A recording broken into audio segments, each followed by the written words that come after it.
মুস্তাফিজবিহীন চেন্নাই খুবই বাজেভাবে চতুর্থ ম্যাচে এসে হারল। চতুর্থ ম্যাচে এসে তাদের ভান্ডারে এখন মাত্র দুটো জয়। চেন্নাইকে ভাবা হচ্ছিল এবারও আইপিএলের ফেভারিট দল, আইপিএলে চ্যাম্পিয়ন হওয়ার জন্যই লড়বে, কিন্তু সানরাইজার্স হায়দ্রাবাদের সঙ্গে রাজীব গান্ধী স্টেডিয়ামে হায়দ্রাবাদের সেখানে একেবারে বড় ব্যবধানে হেরে গেল। 6 উইকেটের বিশাল ব্যবধানে সানরাইজার্স হায়দ্রাবাদ জিতে গেছে। প্রথমে ব্যাট করে চেন্নাই করেছে মাত্র 165 রান। আজকে চেন্নাইয়ের ব্যাটিং দেখে আমার অনেকগুলো প্রশ্ন মনে জেগেছে। ও হ্যাঁ, বলে রাখি আজকে মুস্তাফিজ খেলেননি। মুস্তাফিজের সঙ্গে শ্রীলঙ্কান ফাস্ট বোলার পাথিরানাকেও তারা দলে রাখেনি। শ্রীলঙ্কান স্পিনার থাকসিনাকে দলে নিয়েছে এবং মঈন আলীকে দলে নিয়েছে। বিদেশি 4 জনের এই দুটো পরিবর্তন হয়েছে। মঈন আলী, ড্যারিল মিচেল, থাকসিনা এবং রাচিন রবীন্দ্র কেউ সফল হতে পারেনি, প্রত্যেকেই ব্যর্থ হয়েছে। মঈন আলীর ব্যাটে মঈন আলীর যদিও ব্যাট করা লাগেনি, মঈন আলীর আগেই ড্যারিল মিচেল ব্যর্থ হয়েছেন, রাচিন রবীন্দ্র ব্যর্থ হয়েছেন।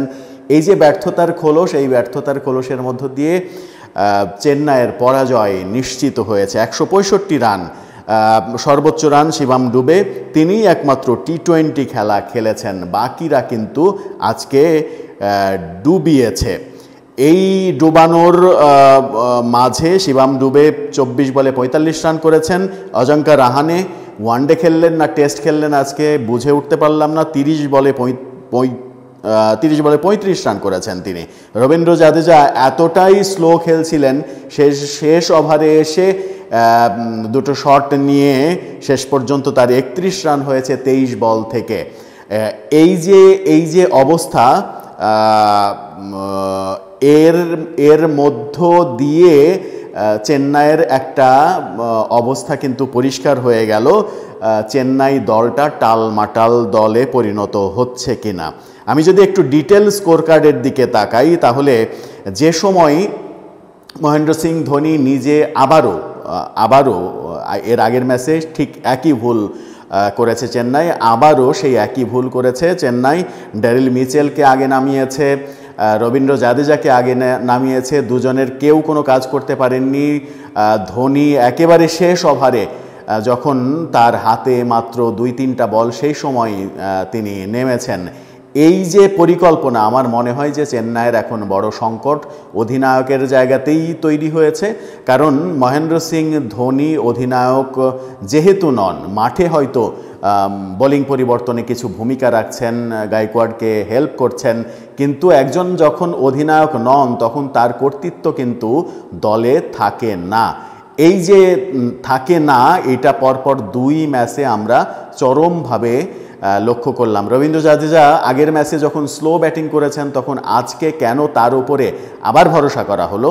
সেখানে মঈন আলী একটা বেটার অপশন হতে পারত। ধোনি আগে যেতে পারতেন, ড্যারিল মিচেলের আগে ধোনি যেতে পারতেন, ড্যারিল মিচেলের আগে মঈন আলী যেতে পারতেন। মঈন আলীকে থিতু হতে দিলে মঈন আলী খুবই ভালো স্ট্রোক মেকার, তিনি অন্যরকম কিছু করতে পারতেন। রবীন্দ্র জাদেজা পরপর 2 ম্যাচে তার যে স্লো ব্যাটিং, এই স্লো ব্যাটিং সাথে অজঙ্কা রাহানে, যিনি গত আইপিএলে টি20-র বিস্ময় হিসেবে সামনে এসেছিলেন, এবার এই ম্যাচে মনে হলো তিনি অজঙ্কা রাহানে ওই টেস্টের খোলসের মধ্যেই ব্যাটিং করছেন। জবাব দিতে নেমে সানরাইজার্স হায়দ্রাবাদ 166 রান করেছে 18.1 ওভারে 4 উইকেটে। শেষ দিকে একটু নাটক হওয়ার মনে হচ্ছে যে নাটক হওয়ার মতো কিছু একটা হবে, কিন্তু ক্লাসেন সেই নাটকটা হতে দেননি।